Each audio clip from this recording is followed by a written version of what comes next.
আসসালামু আলাইকুম রহমতুল্লাহি ওয়া বারাকাতুহু। সম্মানিত দর্শক, অবস্থা দৃষ্টে মনে হচ্ছে যে সরকারের মধ্যে এক ধরনের আতঙ্ক কাজ করছে, প্রচণ্ড আতঙ্ক।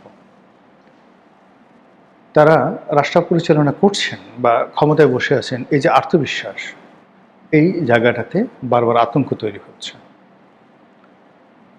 আপনি যদি একটা ঘরের মধ্যে ঢোকেন, প্রচণ্ড অন্ধকার, কোনো কিছু দেখতে পাচ্ছেন না, তখন আপনার কি দরকার? আলো, লাইট। কবরের মধ্যে আপনি যখন যাবেন, আপনার সবচেয়ে ভয় কি? অন্ধকার। এবং সেখানে আপনি কি চাইবেন? নূর চাইবেন, আলোকবর্তিকা চাইবেন। আপনার সামনে যখন একটা সাপ আসে, বিষধর সাপ, আপনি আপনার যে শরীরে যে রক্ত, হিমোগ্লোবিন, এগুলো জমে যায় ভয়ে, আতঙ্কে। আপনার হার্টবিট বন্ধ হয়ে যায়, রক্ত চলাচল বন্ধ হয়ে যায়।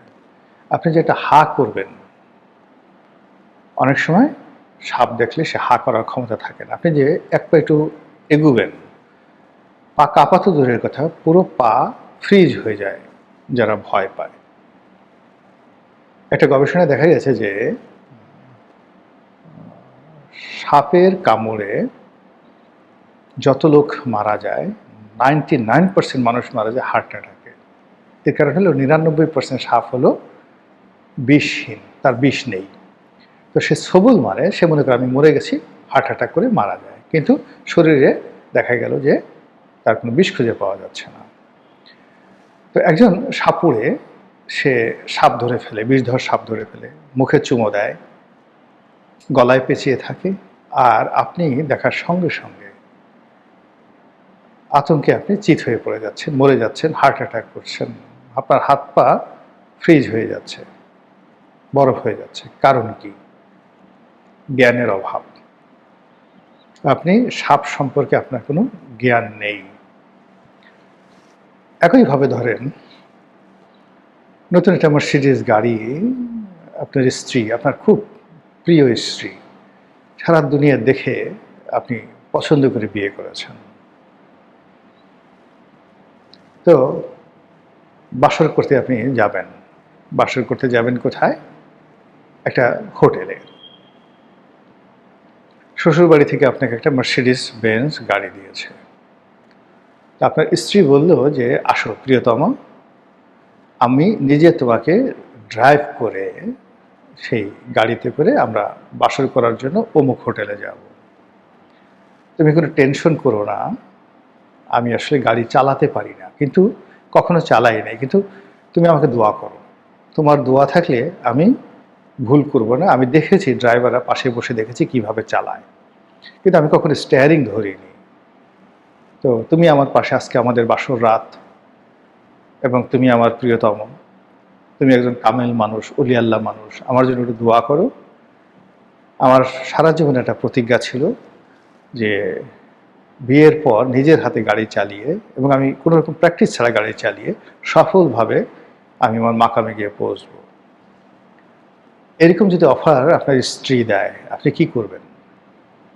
বা ধরুন আপনি যদি নারী হন, ঠিক একই ঘটনা আপনার স্বামীর ক্ষেত্রে ঘটলো, স্বামী আপনাকে এরকম একটা অফার দিল, আপনি তখন কি করবেন? একটা দৌড় দিবেন, বললো পাগল হয়ে গেছে এই মহিলা বা এই পুরুষ। তো এই যে যে কাহিনীগুলো বললাম, রাষ্ট্র পরিচালনা,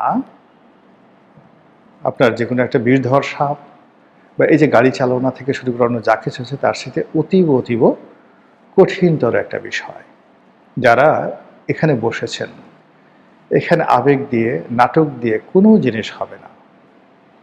এখানে পর্যাপ্ত জ্ঞান লাগবে, লেখাপড়া লাগবে, অভিজ্ঞতা লাগবে, বন্ধু লাগবে, বান্ধব লাগবে, সাহায্যকারী শক্তি লাগবে, দেশি বিদেশি সহযোগিতা লাগবে, পরিবেশ লাগবে, অনুকূল পরিস্থিতি লাগবে, আরও কত কিছু, জনগণের প্রত্যেকটা মানুষের সহযোগিতা লাগবে। 18 কোটি মানুষের মধ্যে ধরুন 4 থেকে 5 জন মানুষ, ফরহাদ মাজারের মতো 4 থেকে 5 জন মানুষ খালি কয়দিন পর পর এক একটা করে গুলি ছেড়ে দেবে। একটা সরকারের পতনের হতে 6 মাসের বেশি সময় লাগবে না, এখন যে অবস্থা চলছে। মাহমুদুর রহমান আমার দেশের সম্পাদক, জাস্ট এক সপ্তাহ পর পর একটা করে ফটো কার্ড দিয়ে দিবে। সরকারের কোথাও যেতে হবে না, কিচ্ছু করতে হবে না, এমনি আপন ভারের হয়ে পড়বে। প্রথম আলো প্রতি সপ্তাহে একটা একটা করে ফটো কার্ড দিয়ে দেবে, কালের কণ্ঠে একটা করে ফটো কার্ড দিয়ে দেবে, আর কিচ্ছু করা লাগবে না, কিচ্ছু করতে হবে না। এটি বুঝতে পারেন যে ব্যাপার। তাহলে এই যে গণতন্ত্র, সেই গণতন্ত্রে আপনাকে প্রথম আলো লাগবে, মাহমুদুর রহমান লাগবে, কালের কণ্ঠ লাগবে, বসুন্ধরা লাগবে, গোলাম মোল্লা রনি লাগবে, মাহমুদ ওই যে যাকে বলে ফরহাদ মাজেহার লাগবে, যাদের মুখ আছে আর কলম আছে প্রত্যেকটা লোককে লাগবে। এবং একই সঙ্গে সরকারের সাথে যারা জড়িত আছে, একটা পিয়ন থেকে শুরু করে একেবারে প্রধানমন্ত্রী কার্যালয়ের যিনি চিফ সেক্রেটারি, তার যে কোনো একটা কর্ম, যে কোনো একটা কথা, যে কোনো একটা লেখা মুহূর্তের মধ্যে টেকনাফ থেকে তেঁতুলিয়াতে বারুদের মতো আগুন ছড়িয়ে দিতে পারে। এটা হলো রাজনীতি। তো সেই রাজনীতি গোখরা সাপ বা অন্য যে কোনো ভয়ঙ্কর প্রাণীর চেয়ে কোনো অংশে কম নয়। তো যেটা বলছিলাম, এই কারণে সরকার যারা বসছেন, জনাব তারেক রহমান, তিনি বাংলাদেশে এসছেন 17 বছর পর। এই 17 বছর ধরে তিনি অনেক স্বপ্ন লালন করেছেন, অনেক ব্যথা বেদনা কষ্ট লালন করেছেন।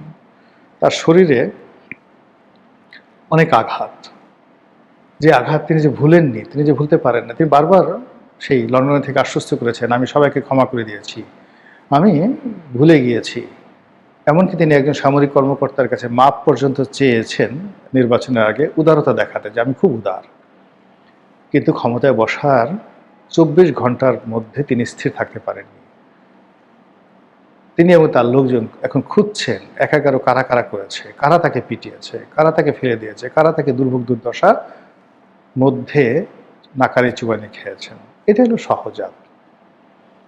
এরকম যারা এই রাজনীতিতে ক্ষতিগ্রস্ত হন, যারা লাভবান হন, তাদের মধ্যে যে রেষারেষি, এটা মারাত্মক আকার ধারণ করে। তো সেই দিক থেকে এখন সরকার যেভাবে নানা বিষয় দ্বারা ইনফ্লুয়েন্স হচ্ছে, একই সঙ্গে তাদের মধ্যে কিন্তু আতঙ্ক কাজ করছে। আতঙ্ক কাজ করছে আবার আওয়ামী লীগ ফিরে আসবে, আতঙ্ক কাজ করছে শেখ হাসিনা ফিরে আসবে, আতঙ্ক কাজ করছে সেই শেখ পরিবার ফিরে আসবে, আতঙ্ক কাজ করছে ভারত শেষ পর্যন্ত তাদেরকে সমর্থন দেবে না, আতঙ্ক কাজ করছে আমেরিকা হয়তো আবার সেই খেলতে পারে, আবার সেই ডিপ স্টেট পলিসি চালু করতে পারে, আবার তারা জামাতকে এনসিপিকে বেছে নিতে পারে, আবার ডক্টর মোহাম্মদ ইউনূসের যে আওয়াজ সেটা হতে পারে।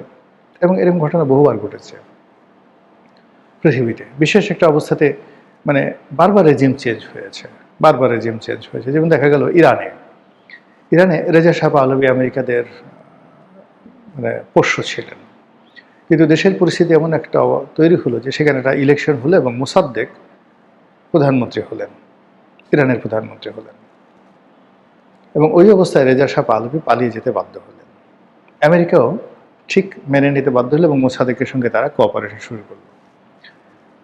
এবং কিছুদিন পর সেই আমেরিকা মোসাদ্দেকের বিরুদ্ধে সামরিক অভ্যুত্থান ঘটিয়ে দিল, ঘটিয়ে তাকে ক্ষমতাচ্যুত করে আবার তাদের যে পছন্দের রেজা শাহ পাহলভি তাকে ফেরত আনলো চীনে, মানে ইরানে।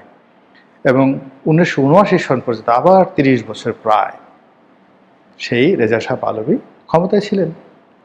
তো তাই যদি হয় তাহলে আমেরিকা, ধরেন এই বাংলাদেশে যদি আপনি 1952-53 সনে ইরানে যে কাজ করেছে আমেরিকা, সেই কাজ বাংলাদেশে যদি এখন 26-27 সনে আমেরিকা করতে চায়, তাহলে সরকার কি ভয় পাবে না?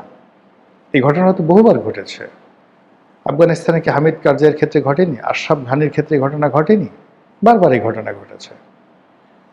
তো আমেরিকা একবার যাকে ধরে তাকে সহজে ছাড়ে না। কাউকে ভালোবাসলে সহজে মানে তার প্রতি ভালোবাসা উঠায় নেয় না, আর কারোর প্রতি ঘৃণা করলে তাকেও সহজে ছাড়ে না। আপনি নরেন্দ্র মোদীর কথা চিন্তা করেন, কি খাতির! প্রথমত নরেন্দ্র মোদী সেখানে নিষিদ্ধ ছিল, তারপর ডোনাল্ড ট্রাম্প ক্ষমতা আসলো, নরেন্দ্র মোদীর সাথে বন্ধুত্ব হলো, কিন্তু সেই বন্ধুত্ব এখন ট্রাম্পের সাথে নেই। এমনকি যে জো বাইডেনের জমানায় জো বাইডেনের সাথেও কোনো সম্পর্ক তার ছিল না।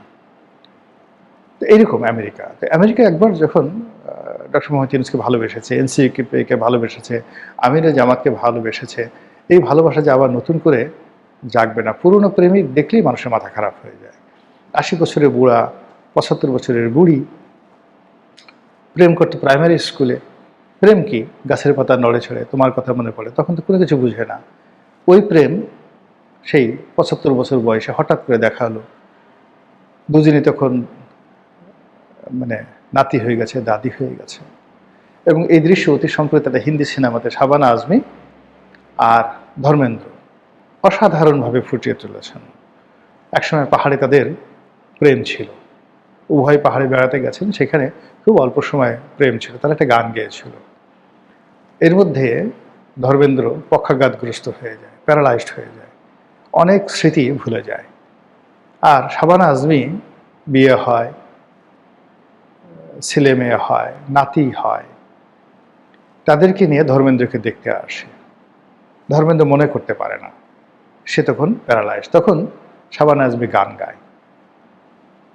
শাবানা আজমি গান গায়, আর সেই গান গাওয়ার পরে ধর্মেন্দ্র মনে পড়ে যায় এবং সে ওই যে হুইল চেয়ার থেকে উঠে দাঁড়ায়।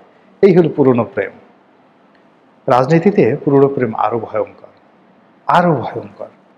তো কাজী যে প্রেম শেখ হাসিনার সঙ্গে মোদির আছে, যে প্রেম শেখ হাসিনার সঙ্গে দিল্লির আছে, জামাতের সঙ্গে যে প্রেম আমেরিকার গড়ে উঠেছে, চীনের সঙ্গে জামাতের যে প্রেম গড়ে উঠেছে, এটা নিয়ে আতঙ্কগ্রস্ত হওয়া ছাড়া বর্তমান সরকারের কোনো বিকল্প নেই। আর সে আতঙ্ক যখন মানুষ হয়, আতঙ্ক থেকে বাঁচার জন্য মানুষ সেই লক্ষিন্দরের সিন্দুক বানায়, বড় বড় বিল্ডিং বানায়, ভবন বানায়, এই জিনিসগুলো বানাতে থাকে। তো যার ফলে কি হলো, সরকারও সেই নিজেদেরকে এই ধরনের আতঙ্ক থেকে রক্ষা করার জন্য তারা একটার পর একটা, যাকে বলা হয়, সিদ্ধান্ত নিচ্ছে। আওয়ামী লীগকে নিষিদ্ধ করতে হবে, চিরতরে নিষিদ্ধ করতে হবে, তাদের অফিসগুলো সিলগালা করে দিতে হবে, তাদের সহায় সম্পত্তি, ব্যাংক অ্যাকাউন্ট সব কিছু বাজেয়াপ্ত করে যেখানে আওয়ামী লীগ আছে সব কিছু রাষ্ট্রীয় সম্পত্তিতে পরিণত করতে হবে। নয় এসপার নয় ওসপার, তোমরা তো ফিরে আসলে আমাকে ডলার দেওয়াই, তো কাজেই আমি যেহেতু আসছি তোমাকে ডলার দিয়ে ছাড়বই, এখানে কোনো সুযোগ নেই। দ্বিতীয়ত, আবার ভবিষ্যতে আওয়ামী লীগের নিয়ে একটা কোয়ালিশন করবা, এই জন্য এনসিপি, জামাত, তাদেরকেও মোটামুটি নির্বিষ করতে হবে। তাদের হাতে ক্ষমতা ছেড়ে দেওয়া যাবে না, তাদেরকে অতটা পাত্তা দেওয়া যাবে না। আর গত 17 মাসে ইউনূস জামানাতে এনসিপি জামাত যে অপমান আওয়ামী লীগের অবর্তমানে বিএনপিকে করেছে, সেটা আওয়ামী লীগও করতে পারে নাই। আওয়ামী লীগ বিএনপির নেতাদেরকে যথেষ্ট সম্মান দিয়েছে, মর্যাদা দিয়েছে, কিন্তু গত 17 মাসে যমুনাতে গিয়ে যেভাবে বিএনপির শীর্ষ নেতারা বারবার অপমানিত, লাঞ্ছিত হয়েছেন, এটা কিছুটা হলে তো ফেরত দিতে হবে, নাহলে তো হয় না। বিএনপি একটা বড় দল, তার একটা জেহান আছে না? তো এই অর্থে কি হচ্ছে, এই যে জুলাই সনদ নিয়ে, সংস্কার প্রস্তাব নিয়ে বিএনপি যা করার তাই করছে। এবং আমি বারবার বলেছি, সেই যে নির্বাচন হলো, নির্বাচনে আরও 1 বছর আগের থেকে বলেছি যে নির্বাচন যেভাবেই হোক না কেন বিএনপি ক্ষমতায় আসবে, ব্রুট মেজরিটি নিয়ে ক্ষমতা আসবে। এবং এখানে যদি নির্বাচনে বলছে ইলেকশন ইঞ্জিনিয়ারিং হয়েছে, আমি মনে করি ইলেকশন ইঞ্জিনিয়ারিং হয়েছে। ইলেকশন ইঞ্জিনিয়ারিং হওয়ার ফলে বিএনপি 211টা পেয়েছে, ওরা 78টা পেয়েছে।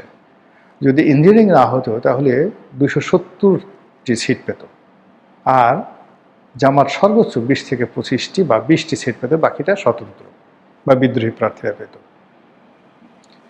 তো এই যে একটা ইঞ্জিনিয়ারিং হলো, এটার উপরে বিএনপিও স্বস্তি পাচ্ছে না, জামাতও স্বস্তি পাচ্ছে না।